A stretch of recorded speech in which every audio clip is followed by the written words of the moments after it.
तो जनाब 27वीं अमेंडमेंट इतनी जल्दी में, इतनी तेज़ रफ्तार से तो कुछ भी नहीं होता पाकिस्तान में। इतनी तेज़ रफ्तारी से तो कभी आपका कोई फ़ोन भी नहीं उठाता। आप कुछ भी कर लें, चाहे ब्यूरोक्रेसी हो या पार्लियामेंट में कोई बैठा हुआ हो, खुदा ना खास्ता इतनी जल्दी कोई कभी काम नहीं होता। इतनी जल्दी तो हमारी डिग्रियां HEC एक्सेप्ट नहीं करती, उनको उनको क्रेडिट नहीं करती कि जी हाँ हाँ ये जेन्युइन है। तो इतनी जल्दी 27वीं अमेंडमेंट जिसमें टाइपोज़ भी थे। तारे साहब एक्सेप्ट कर रहे हैं कि जी कुछ टाइपोज़ भी थे, इतनी तेज़ रफ्तारी में ये हुआ है। तो जल्दी किस बात की थी?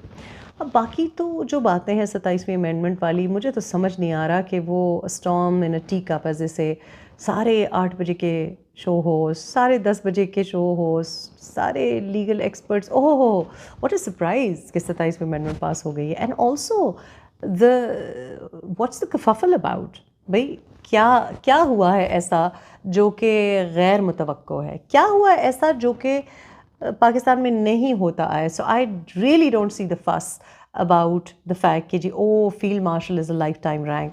जब फील्ड मार्शल का ये टाइटल आया था, बल्कि हमें तो बताया गया, PVP के एक साहब हैं, हरीपुर से उनका ताल्लुक़ है, उन्होंने तो अनाउंस होने से पहले, इसकी मशवरे आने से पहले, उन्होंने हरीपुर में एक वॉक अरेंज की, एक जलसा अरेंज किया और उसमें डिमांड कर दी कि ये अवाम का मुतालबा है कि फील्ड मार्शल साहब बनाए जाएं।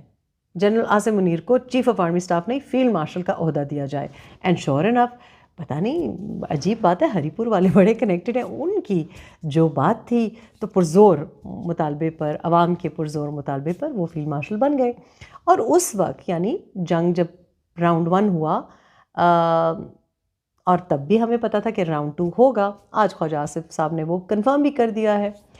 तो राउंड 1 के बाद हमें ये पता था कि field marshal life time rank होता है और लाइफ टाइम उनको ये एजाज़ हासिल होता है कि वो यूनिफॉर्म पहन के आ सकते हैं। ऑब्वियसली वो चीफ ऑफ आर्मी स्टाफ नहीं रहते, लेकिन ये रैंक उनका लाइफ टाइम, या ये title, sorry not rank, title उनका सारी ज़िंदगी के लिए होता है। तो मुझे समझ नहीं आई कि ये प्रोग्राम हो रहा है, वो प्रोग्राम हो रहा है। उसके बाद 26वीं अमेंडमेंट को लेके पता ही था कि क्या होने जा रहा है जजेस के साथ, और कॉन्स्टिट्यूशनल कोर्ट बनेगी, एक पैरेलल एक और वो बनेगी। उसमें भी मुझे समझ नहीं आ रहा, इट्स नॉट एज इफ़ बाकी ममालिक में नहीं होता। फिर जो जजेस की उम्र की बात है, अब let me give a disclaimer कि ये सारे जो लॉज हैं या अमेंडमेंट्स हैं, या 1973 का आइन या बाकी, मैं personally I can have grievances और कंसर्न्स अबाउट इट, लेकिन ऐसा नहीं है कि ये कहीं और नहीं हुआ या हमें पता नहीं था। ये सडनली, मुझे, मेरी बात करने का मकसद ये है कि इस वक्त ये बात इसलिए हो रही है क्योंकि आप मुद्दे पर बात नहीं करना चाहते। आप एक सर्कस आपने लगाया हुआ है। ये वो चीज़ है जैसे कि रोमन रिपब्लिक्स में ग्लैडिएटर्स का एक शो चलता था। तो एक्चुअल जो इशू है उस पे आप ना बात करें, इसलिए ये सारा ड्रामा रचाया जा रहा है। बहरहाल, अगर आप सुप्रीम कोर्ट देखें US की, तो उसमें भी आप देखेंगे कि पाकिस्तान में बात हो रही है कि 68 बहुत लंबी उम्र है, 70 साल का जज। और मैं पर्सनली समझती हूँ कि हाँ, 70 साल का कोई भी शख्स जो है, पर्टिकुलरली मेल, उसको ऐसे रोल्स नहीं देने चाहिए। लेकिन ऐसा नहीं कि ये दुनिया में राइज नहीं। आप देख लें, 9 सुप्रीम कोर्ट के जजेस हैं यूनाइटेड स्टेट्स ऑफ अमेरिका में। एक 77 साल के हैं, एक 73 साल के हैं और एक 70 के भी हैं।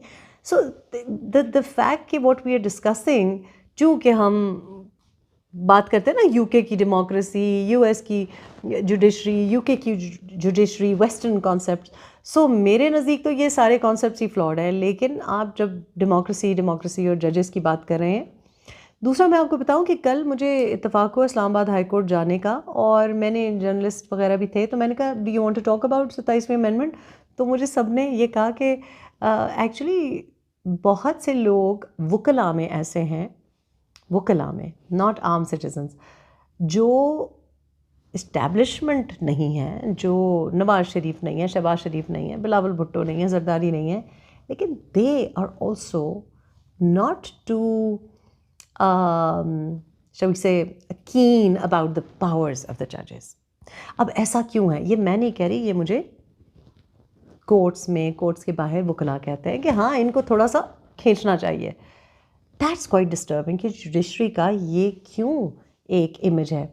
दूसरा, जब मैं इस्लामाबाद हाई कोर्ट में बैठी हुई थी तो मैं देख रही थी कि किस किस्म के केसेस आ रहे हैं, और वो जो जज साहब थे उन्होंने बहुत खंदा पेशानी से सारे केसेस को जब वो निपटा रहे थे तो मुझे उन पे तरस आ रहा था कि ये किस किस्म के केसेस इनके पास आ रहे हैं, हाई कोर्ट में ऐसे केसेस क्यों आ रहे हैं.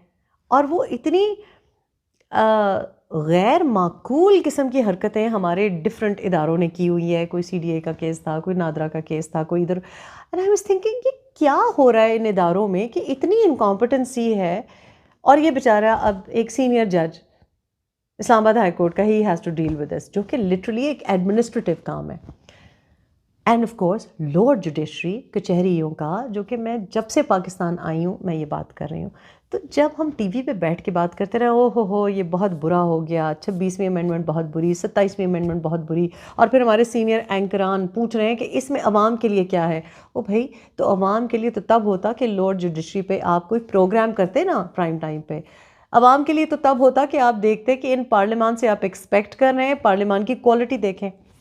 और अब मुद्दा क्या है? मुद्दा ये है कि ख्वाजा आसिफ साहब ने कह दिया है कि जंग तो होगी और हम दोनों फ्रंट्स पर तैयार हैं.